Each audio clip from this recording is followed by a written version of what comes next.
말씀으로 우리 마태복음 26장을 함께 보도록 하겠습니다. 마태복음 25장까지는 예수님께서 깨어있음에 대해서 설교를 하시고 이제 이 모든 말씀을 마치시고 제자들에게 이렇게 말씀하셨습니다. 26장 2절에 너희가 아는 바와 같이 이틀이 지나면 유월절이라 인자가 십자가에 못 박히기 위하여 팔리리라 하시더라.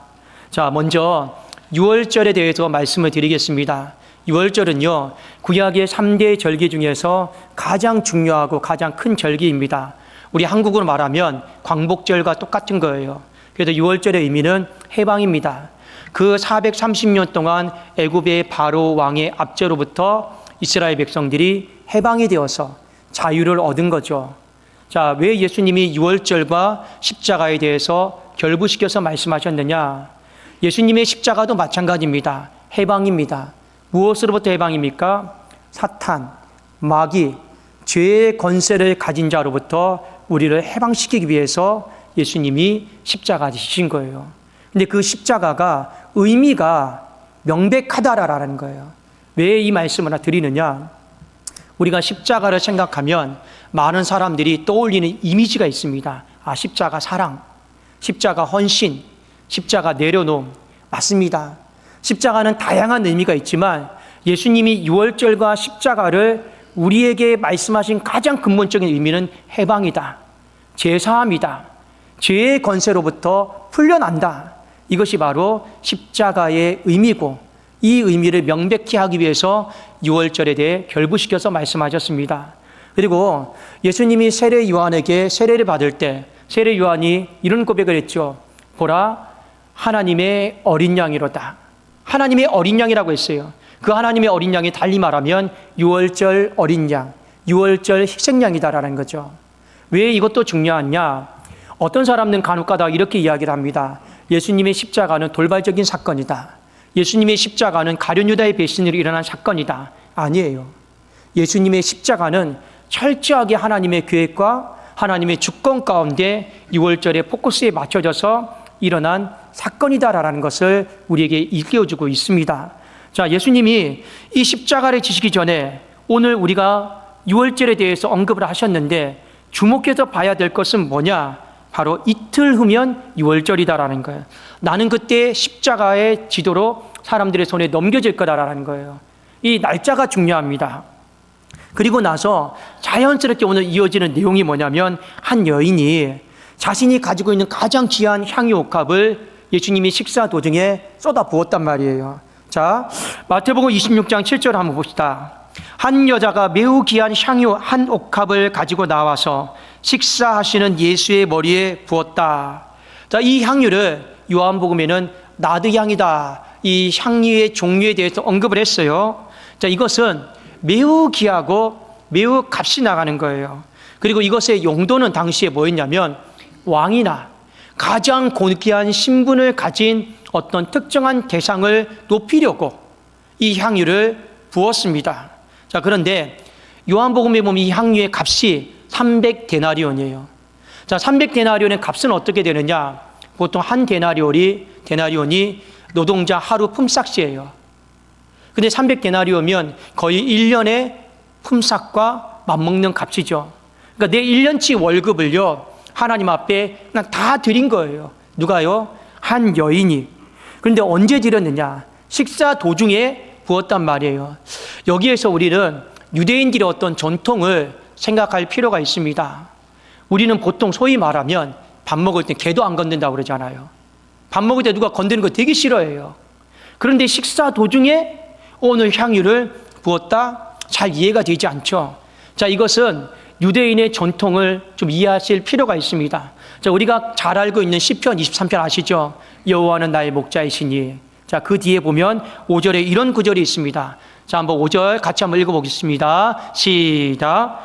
주께서 내 원수의 목전에서 내게 상을 차려주시고 기름을 내 머리에 부으셨으니 내 잔이 넘치나이다. 자, 잠깐 띄워주시고요. 주께서 내 원수의 목전에서 내게 상을 차려주셨다. 자, 식사를 지금 주님이 준비해 주신 거예요. 누구를 위해서요? 다윗을 위해서. 주님이 손수 식사 준비를 해 주신 겁니다. 자, 그런데 그 뒤에 뭐라고 되어 있습니까? 기름을 내 머리에 부으셨다. 이런 표현이 있습니다. 여기서 말하는 기름이 향유예요. 그러니까 주님이 다윗을 위해서 식사 준비를 다 해주시고 식사 중에 어떻게 하신 거예요? 주님이 다윗을 위해서 기름을 부으셨어요. 그런데 그 기름이 너무 많아서 어떤 일이 벌어진 겁니까? 내 잔이 넘치나이다. 이런 고백을 했습니다. 자, 이 고백의 의미가 무엇일까요? 하나님이 다윗에게 하신 말씀입니다. 내가 너의 인생을 왕처럼 만들어줄게. 내가 너의 인생을 영화롭게 만들어줄게. 너는 가장 존귀한 자야. 너는 비루한 인생이 아니야. 너는 가장 탁월한 자야. 그런 의미로 오늘 식사를 차려주시고 기름을 부으셨어요. 그리고 다윗은 그 기름이 내 잔에 넘치나이다. 이렇게 고백한 거예요.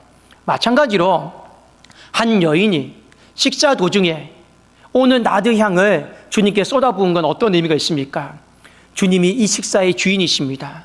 주님이 왕이십니다. 주님이 가장 순결하고 가장 귀하고 가장 영광 받으셔야 될 분입니다. 그런 믿음의 고백으로 오늘 예수님께 향유를 부은 거예요. 또 하나, 이스라엘 백성들은 또 장례 풍습에 이 향유를 부었습니다. 자, 요한복음 19장 40절인데 이 구절도 한번 같이 읽어보겠습니다. 시작. 이에 예수의 시체를 가져다가 유대인의 장례 법대로 그 향품과 함께 세마포로 쌌더라. 여기에 보면 예수님의 시체에다가 유대인의 장례 법대로 뭐 한 거예요? 향품을 부었다고 되어 있어요. 이 향품이 바로 향유입니다.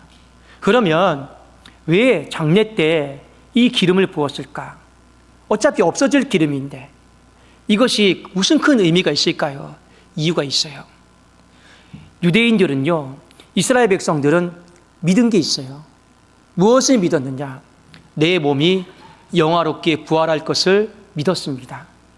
내 몸이 영광스럽게 다시 부활할 것을 믿었어요. 거기에 걸맞게 죽은 시체로 바라보지 않고 기름을 부었어요. 그리고 거기에 걸맞게 다시 영화로운 몸으로, 영광스러운 몸으로 내 몸이 살아날 것을 믿었기 때문에 장례 풍습에 따라서 향유를요 부었습니다. 시점은 좀 다르죠. 식사 도중이냐 장례 풍습이냐 그건 중요하지 않습니다. 의미는 똑같아요. 가장 영화롭게, 가장 영광스럽게, 가장 위대하게 그 의미를 담아서 향유를 부었다라는 것입니다. 자, 문제는 이 여인이 향유를 붓는 것을 보고 제자들이 분개했어요. 마태복음 26장 8절과 9절에 보면 제자들이 보고 분개하여 이르되 무슨 의도로 이것을 허비하느냐? 이것을 비싼 값에 팔아서 가난한 자들에게 줄 수 있었겠도다 하거늘 제자들이 이것을 낭비라고 생각했습니다. 오히려 이 향유를 비싼 값에 팔아서 수많은 가난한 사람들을 구제하고 도와줄 수 있지 않겠느냐? 왜 이렇게 허비했느냐? 이 여인의 책망이에요. 그런데 제자들이 처음부터 분개한 건 아니고 요한복음 말씀에 보면 선동질한 제자가 있어요. 누구입니까? 가룟 유다예요. 가룟 유다는 못내 아쉬운 거예요. 그거 팔면 현금으로 교환하면 돈 보관을 누가 해요? 본인이 회계니까 본인이 갖고 있잖아요. 그러면 지금까지 보니까 이 공동금고에 손을 댔던 사람이 가룟 유다입니다. 슬금슬금 자기 호주머니에 넣었단 말이에요. 근데 그걸 못해서 한장하는 거예요. 미치는 거예요. 이 분을 못 사귀는 거예요. 그런데 이걸 대놓고 다른 제자들에게 말할 수가 없잖아요. 근데 머리는 똑똑해요. 그러니까 어떻게 얘기해요? 야, 주님이 늘 고아 돌아보라 하지 않았냐? 가부 돌아보라고 하지 않았느냐? 지난 시간까지 말씀에 옥에 갇힌 사람, 병든 사람 돌아보라고 하지 않냐? 그럼 돈 필요한데, 가난한 사람들 필요한데 우리가 저걸 가지고 얼마나 많은 사람은 돌아볼 수 있겠느냐? 근데 저걸 저렇게 허비한다고? 이 똑똑한 머리로요. 그렇게 제자들을 선동질한 거예요. 제자들이 듣고 보니까 맞아요. 그러니 여인을 책망하며 허비했다, 낭비했다라고 오늘 핀잔을 주고 있습니다. 분개하고 있는 제자들을 향해서 예수님이 이렇게 말씀하셨죠. 10절과 11절에 보면 무엇 때문에 그 여인을 괴롭히느냐? 그가 나에게 좋은 일을 하였다. 가난한 사람은 항상 너희와 함께 있겠지만 나는 아니다. 그러면서 이 향유를 부은 사건을 하나님의 관점으로 보도록 말씀해 주었습니다. 자, 12절에 보면 하나님의 관점이 나와요. 자, 한번 12절, 13절을 같이 한번 읽겠습니다. 시작. 이 여자가 내 몸에 이 향유를 부은 것은 내 장례를 위하여 함이니라. 내가 진실로 너희에게 이르노니 온 천하에 어디서든지 이 복음이 전파되는 곳에서는 이 여자가 행한 일도 말하여 그를 기억하리라 하시니라. 이 여자가 행한 일은 절대 낭비가 아니다. 복음적인 사건이다. 그리고 이 여자가 행한 일에 대해서는 복음이 전해지는 곳마다 그 의미를 살려주고 칭찬해주고 귀하게 여겨주고 소문내달라. 예수님이 그렇게 부탁을 하셨습니다. 결론적으로 낭비는 아니에요. 가치 있는 믿음의 행위였습니다. 자, 오늘 본문 말씀을 통해서 우리 성도님들과 두 가지를 좀 함께 좀 나누고 싶습니다. 첫 번째는 뭐냐? 마태복음 26장에서 가장 중요하게 여기는 배경이 집중이에요. 집중. 예수님에게 집중하라라는 거예요. 너희가 아는 바와 같이 이틀이 지나면 유월절이다. 인자가 십자가에 못 박혀 죽게 될 것이다. 솔직히 예수님이 이전에 몇 번은 말씀하셨어요. 내가 십자가에 질 거다. 십자가를 질 거다. 그런데 이 날짜와 요일을 특정지어서 말씀하신 경우는 없습니다. 이틀이 지나면 너희가 기다리고 기다렸던 것처럼, 너희가 아는 바처럼 광복절이다. 유월절이다. 그런데 이때 내가 죽게 된다. 이스라엘 백성들이 유월절은 7일이었어요. 7일이라고 하는 이 기간 동안 그 유월절을 성대하게 보냈단 말입니다. 그러면 다른 건 몰라도 예수님이 이 기간이 마지막 생애구나. 돌아가시는 날이구나. 그걸요 직감을 해야 되죠. 그러면 여러분 어떻게 해야 됩니까? 예수님께 집중해야 돼요. 상식이에요, 상식. 만일 여러분 가족 중에 한 사람이 시한부 선거를 받았다 칩시다. 이제 한 달밖에 못 살아요. 그러면 여러분 어떻게 하겠습니까? 그 남편에게, 아내에게, 가족에게 집중하지 않겠습니까? 상식이에요, 상식이에요. 지금 예수님이 이틀이 지나면 유월절이고 내가 죽는다 했습니다. 그러면 모든 시선을 다 내려놓고 예수님께 집중해야 되는 거예요. 그런데 문제는 뭐냐?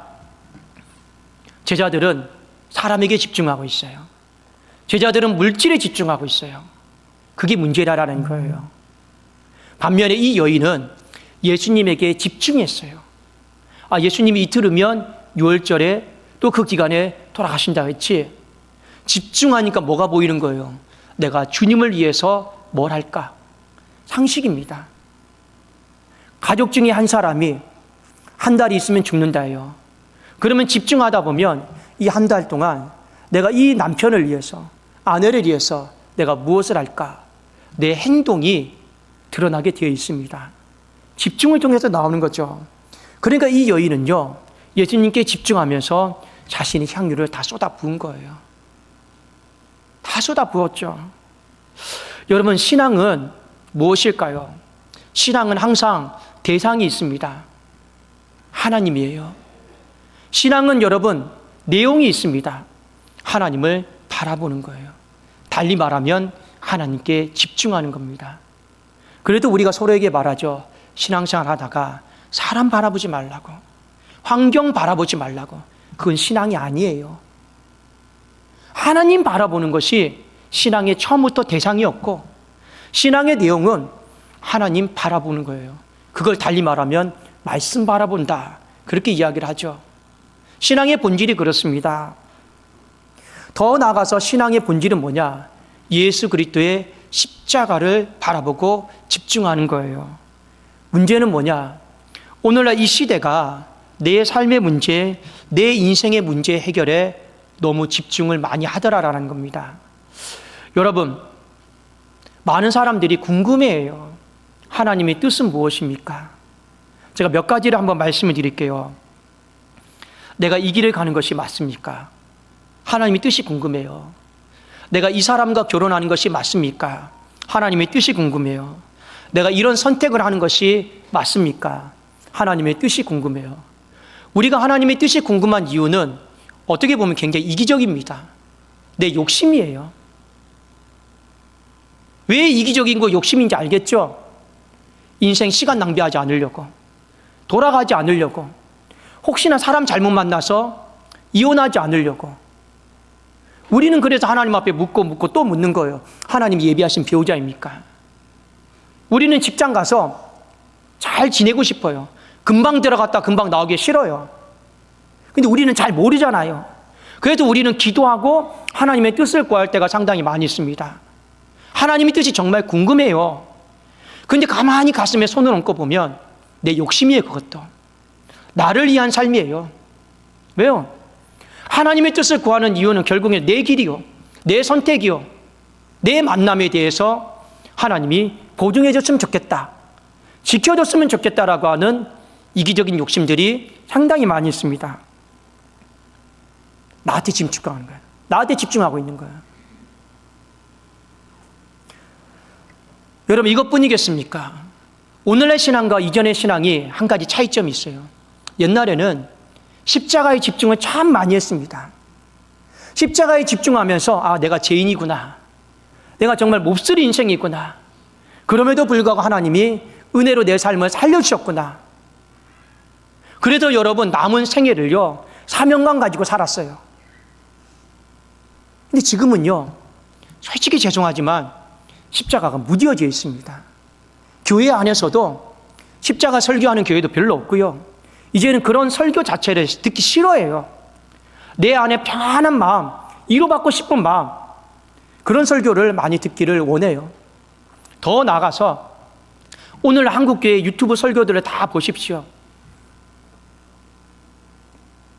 어디에 많이 집중하고 있습니까? 십자가보다는요, 이 말씀을 이 목사님은 이렇게 해석하셨어, 이 말씀은 목사님이 이렇게 해석하셨어, 그게 아니었나 봐,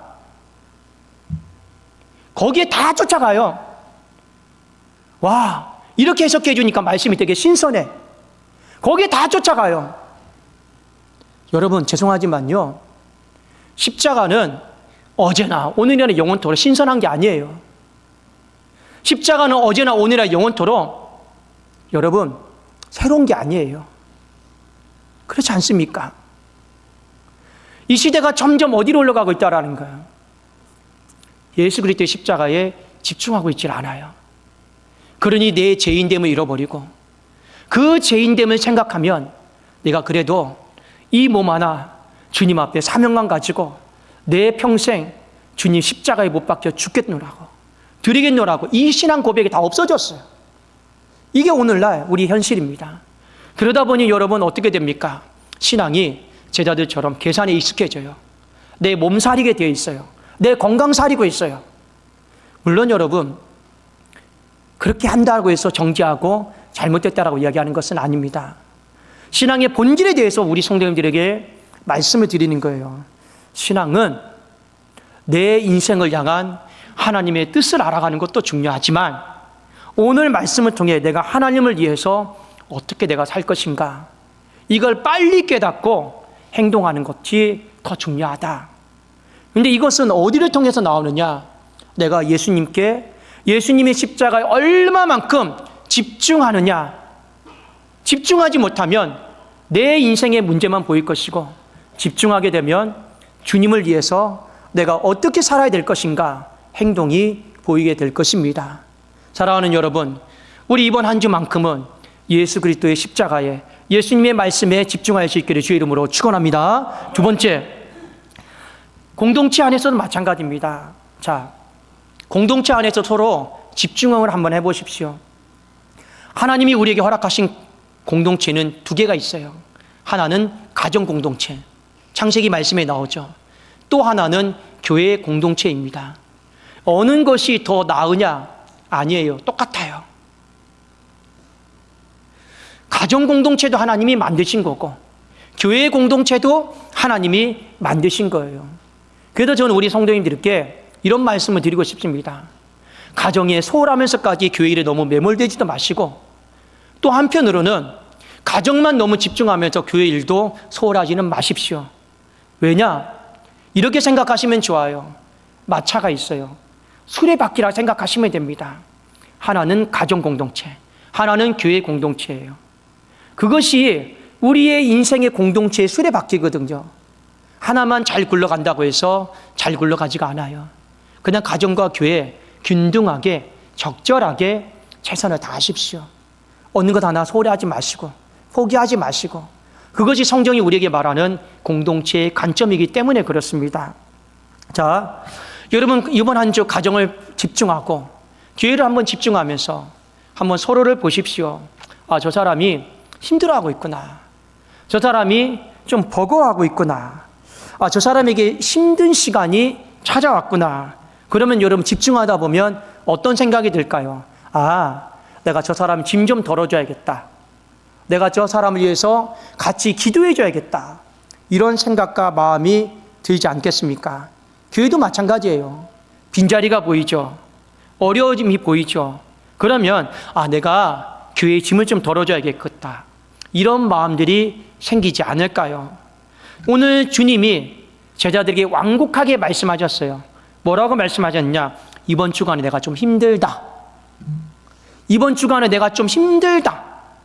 근데 제자들이 반응이 뭡니까? 그래서 어쩌라고요?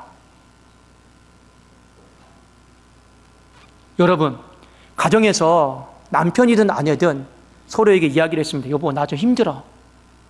그럼 어떻게 이야기합니까? 그래도 어쩌라고? 이러면 돼야 안 돼요? 제가 어제 이게 너무 아파가지고 집사람한테 좀 징징댔습니다. 돌아온 대답이 뭐였을까요? 예, 또 이거 말하면 또 희한하게 11시 예배 끝나고 사모님한테 찾아가서 목사님이 이렇게 했다고 또 이야기하시는 분들이 많더라고요. 예, 제가 힘들다고 했어요. 집사람한테. 너무 힘들다. 예, 첫 대답은 그래서 어쩌라고. 그런데 그래도 어제 저를 데리고 이것저것 많이 챙겨주더라고요. 그래서 그런 생각은 들었습니다. 그래도 내가 잘 살고 있구나. 그런 생각이 들었어요. 여러분 누군가에게 한번 잘 집중을 해보십시오. 힘들다. 그래서 어쩌라고. 교회가 힘들다. 그래서 어쩌라고. 이게요, 안 그럴 것 같죠? 지금 오늘 예수님이 대놓고 직설적으로 내가 좀 힘들다 했어요. 근데 제자들은 그래서 어쩌라고요. 그런 마음이 이 십자가를 지시기 전날 겟세마네 동산에서 기도했잖아요. 내가 좀 힘들다. 좀 같이 기도 좀 해다오. 근데 제자들은 어떻게 합니까? 그래서 어쩌라고요. 다 잤어요. 이게 우리의 현실입니다. 사랑하는 여러분, 근데 이 여인은 어떻겠습니까? 이틀이 지나면 6월절이다. 예수님이 힘든 걸 알았어요. 그런데 그래서 어쩌라고 이렇게 말한 것이 아니고 그 힘듦을, 십자가를 내가 좀 덜어줘야겠구나. 그 짐을 내가 좀 대신 덜어줘야겠구나. 그게 뭐예요? 장례에 동참해 준 거예요. 장례를 준비해 준 거예요. 그래서 예수님이 저 여인은 십자가의 짐을 덜어줬기 때문에, 십자가가 복음이잖아요. 십자가의 짐을 덜어줬기 때문에 뭐 하는 거예요? 복음적인 행동을 한 거다. 믿음적인 행동을 한 거다. 이 십자가의 복음이 증거되는 곳마다 저 여인이 행한 일에 대해서 함께 증언해라. 단순히 선행에 대한 얘기가 아니죠. 십자가 복음에 동참한 겁니다. 짐을 나눠진 거죠. 사랑하는 여러분, 이번 한 주만큼은 다시 한번 우리 안에 잃어버린 십자가가 회복되어지기를 원하고 내가 좀 집중을 합시다. 어디에 집중요? 예수 그리스도 앞에. 너무 내 문제에 집중하다 보면 하루를 살다 보면 이렇게 시작이 될 겁니다. 오늘도 무엇을 먹을까? 오늘도 무엇을 마실까? 오늘도 무엇을 할까? 오늘도 어떻게 살지? 하나님 어떻게 살아야 돼요? 좀 도와주세요. 하나님, 이런 기도밖에 안 나올 거예요. 그러나 내가 예수 그리스도 앞에 집중을 하면 이렇게 고백이 되겠죠. 주님, 오늘도 먼저 그의 나라와 그의 의를 구합니다. 내가 주님을 위해서 어떻게 살아야 될까요? 내가 주님을 위해서 내가 어떻게 내 인생을 쏟아 부어야 되겠습니까? 이 기도하고는 당연히 다르죠. 하나님, 먹을 게 걱정이 돼요. 마실 게 걱정이 돼요. 내가 옷 입는 문제가 걱정이, 집 문제가 걱정이 돼요. 자녀가 걱정이 돼요. 건강이 걱정이 돼요. 하나님, 어떻게 하면 좋겠습니까? 도와주세요. 이것과 정말 주님을 내가 생각하면서 영화롭게 하기 위해서 내가 오늘 어떻게 사는 것이 좋겠습니까? 내가 어떤 태도로 사는 것이 좋겠습니까? 하나님, 알려주시옵소서. 이거하고는 완전히 다르잖아요. 여러분들이 이번 한 주를요, 주님께 집중하십시오. 그러면 주님은 반드시 이렇게 말씀하십니다. 이 여인이 뜻밖의 칭찬을 받았잖아요. 뜻밖의 복을 받았잖아요. 먼저 그의 나라와 그의 일을 구하면 먹을 거, 마실 거, 입을 거 그냥 내가 뜻밖의 다 더해준다라는 것이 하나님의 복인 줄로 믿습니다. 그게 하나님 앞에 집중하면서 생기는 복이에요. 또 하나 무엇입니까? 서로에게도 마찬가지입니다. 가정에 한번 집중하시고요. 교회도 한번 집중하시고요. 알아서 그 모든 톱니바퀴가 돌아간다 생각하지 마시고 분명히 애쓰고 수고하는 사람들이 있을 것입니다. 그 애쓰고 수고하는 사람들이 힘들고 버거워서 그 톱니의 이가 하나씩 하나씩 부서지고 다른 사람들이 있을 거예요. 그때까지 기다리지 마시고 그 짐을요, 좀 서로 나눠져 보십시오. 가정의 짐도 한번 서로 나눠지시고 교회의 짐도 한번 서로 나눠져 보시면 어떻겠습니까? 이 여인이 그런 마음으로 집중하고 짐을 나눠줬을 때 우리 주님에게는 엄청난 힘이 되었어요. 엄청난 힘이 되었습니다. 제자들 뭐합니까? 3년 동안 따라다니고 먹을 거 입을 거 마실 거 다 줬는데도 딴소리하고 있잖아요. 근데 이 한 여인이 주님 앞에 너무나도 많은 힘이 되었습니다. 그 힘으로 주님이 십자가 지고 사역 감당한 것 아니겠습니까? 이제는 우리가 조금 더 성숙한 모습으로 하나님의 관점으로 바라보면서 예수 그리스도 앞에 또 서로에게 가정의 교회 공동체 힘이 되어줄 수 있는 저와 여러분이 될 수 있기를 주님의 이름으로 축원합니다. 기도하겠습니다.